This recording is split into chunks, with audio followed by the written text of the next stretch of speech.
Misri inawafunza mamia ya maafisa wa polisi wa Palestina kwa jicho la kuwajumuisha katika kikosi cha usalama baada ya vita huko katika ukanda wa Gaza, afisa wa Palestina aliliambia shirika la habari la AFP.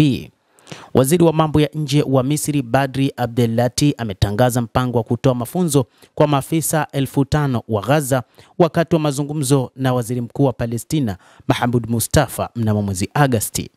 Kundi la kwanza la maafisa zaidi ya 500 walipata mafunzo mjini Cairo mwezi Machi, na tangu Septemba kozi hizo za miezi miwili zimeanza tena kuwakaribisha mamia ya watu zaidi. Afisa huyo wa Palestina aliambia shirika la habari la AFP kwa sharti la kutotajwa. Amesema wanachama wote wa kikosi hicho watatoka katika ukanda wa Gaza na kulipwa na mamlaka ya Palestina yenye makao yake mjini Ramallah katika ukingo wa magharibi unaokaliwa kwa mabavu.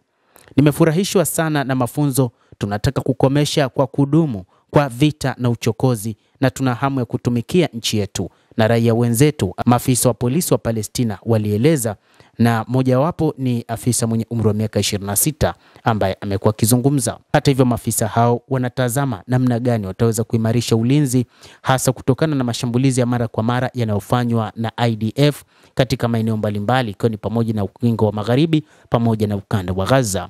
Misri ingetoa mafunzo kwa nusu, huku wengine 5,000 wakitoka katika jeshi la polisi huko Gaza ambalo limekuwa chini ya Hamas tangu kundi hilo la wanamgambo kunyakua mamlaka mwaka 2007. Chini ya makubaliano hayo, kikosi cha usalama kitasimamiwa na kamati ya wanateknolojia iliyoidhinishwa na harakati za Wapalestina. Afisa mkuu wa Hamas alithibitisha kwa AFP kwamba harakati hiyo iliunga mkono maelezo kuhusu usalama na usimamizi wa ukanda wa Gaza yaliyokubaliwa wakati wa mazungumzo. Somo hilo pia limezungumziwa katika mpango wa amani wa rais wa Marekani Donald Trump, ambao ulisababisha kusitishwa kwa mapigano huko Gaza mwezi uliopita na baadaye kuidhinishwa na azimio la Baraza la Usalama la Umoja wa Mataifa. Mpango huu pia utafanywa na mataifa ya Ulaya. Mpango huo unaidhinisha kuundwa kwa kikosi cha kimataifa kitakachokuwa na jukumu la kulinda maeneo ya mpaka na kuondoa kijeshi Gaza.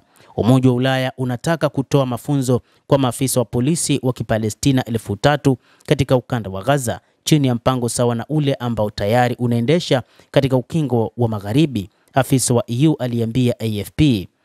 EU imefadhili misheni za mafunzo ya polisi katika ukingo wa magharibi tangu mwaka 2006 na bajeti ya karibu euro milioni 13 sawa na dola milioni 15. Lakini maelezo mengi yanabaki hewani. Afisa wa Hamas alihoji kwa AFP uwezekano wa kufikiwa makubaliano na Misri kuhusu taarifa sahihi za jeshi la polisi huko Gaza. Serikali ya Waziri Mkuu Benjamin Netanyahu inapinga jukumu lolote la Hamas au mamlaka ya Palestina huko Gaza baada ya vita na kumalizika. Hata hivyo, Israel inawaza kwamba huenda mpango huu wa kutengeneza askari polisi kwa ajili ya ukanda wa Gaza pamoja na ukingo wa magharibi ni kutengeneza uadui, lakini pia ni kutengeneza makundi ya kijihadi. Israel inawaza kwamba pengine jeshi hili la polisi litakuja kugeuka na kujiunga na makundi ya kijihadi, ikiwa ni pamoja na Hamas pamoja na Jihadul Islam na makundi mengine yaliyopo katika ukanda wa Gaza. Waandishi wa habari wa AFP wameona mara kwa mara kwamba Hamas inadumisha watu wenye silaha huko Gaza ili kuhakikisha wanasuluhisha mzozo kati ya wakazi na kutoa aina ya utekelezaji wa sheria. Hamas imesema haitaki tena kuitawala Gaza, lakini imeongeza kuwa haina nia ya kutoweka na inasalia kuwa sehemu kuu ya maisha ya kisiasa ya Wapalestina.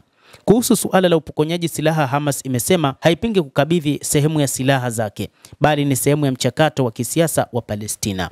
Baadhi ya wanachama wa Palestina Hamas wamedai kwamba kutoa silaha kwao kutasababisha Israel kuteka moja kwa moja ukanda wa Gaza na kuteka maeneo mengi zaidi, wakiamini kwamba moyo wa Palestina ni kundi la wapiganaji la Hamas na si vinginevyo. Licha kwamba Israel na baadhi ya viongozi wa Hamas wanasema haitowezekana kwa Hamas kujiondoa kabisa katika eneo la ukanda wa Gaza la ama kuhakikisha wanatoa silaha zao, wakiamini kwamba kitendo hicho kitasababisha Israel kufanya mashambulizi wapendavyo katika eneo hilo la ukanda wa Gaza na hata kwingineko katika eneo la ukingo wa magharibi.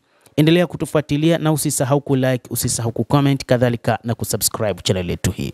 Mimi ni Adam Hussein. Endelea kuwa nasi wakati